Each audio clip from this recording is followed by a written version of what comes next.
News of an Indian being held in China on terror charges. According to information, an Indian is among a group of 20 tourists detained in northern China. Authorities have claimed that the group was found watching terrorism-linked propaganda videos. The group, linked to a South African NGO, comprises of 10 South Africans, 9 British citizens and 1 Indian official. Sources have told India Today that they were still working to get details about the detained Indian and establish whether he is an Indian citizen or a South African citizen of Indian origin. Officials of China's Ministry of Public Security, as expected, are tight-lipped about this entire issue. Let's see if we've got Anand Krishnan joining us. India Today's Anand Krishnan from Beijing joining us at this moment. Morning, Anand.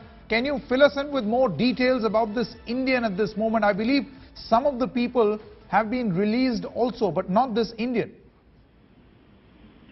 Yes, Sanket, what we know so far is that the 20 of them were detained on July 10th.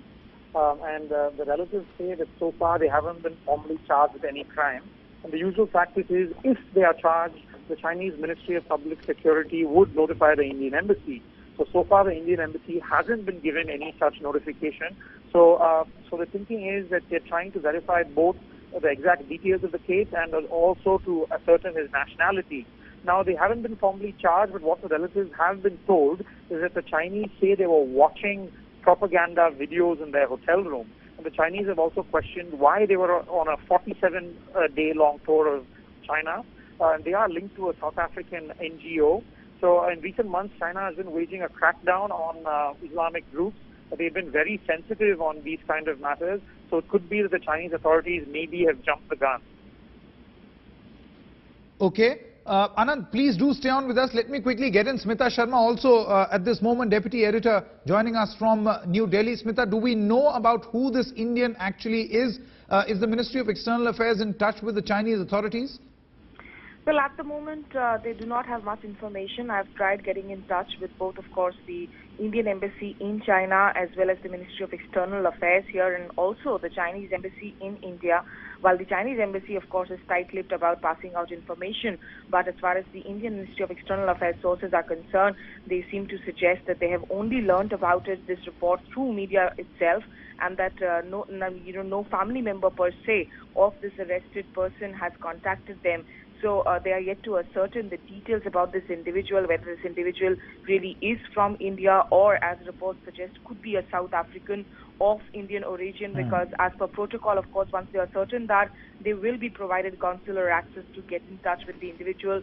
But as far as this NGO is concerned, Sanket, it's Gift of the Givers Foundation, whose tagline is that best among people are those who benefit mankind, and their head office seems to be at Pietermaritzburg in South Africa. They have branches all across, of course, Africa, including also other places like Syria and Yemen as well, plus Somalia and Malawi.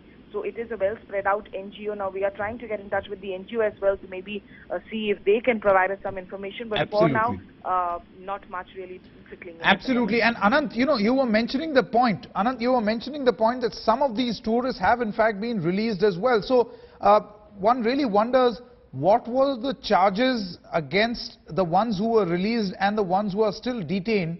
How are the charges any different? That part of the tourists have been released, but the others are still in detention. No, that's a great question, and that's something that people are trying to figure out on what grounds they've still detained 10 of them. The other 10 have been told that they still have to remain in Ordos in Inner Mongolia, and as soon as they can find a flight to take them back to South Africa, possibly on the 19th of July, they will be sent back. So it's still very unclear why these other 10 have not been sent back. So, and the Chinese authorities, it's been 5 days and they still haven't contacted embassies and they haven't released any information. So we are hopeful that today we'll at least be able to get some more details about this case.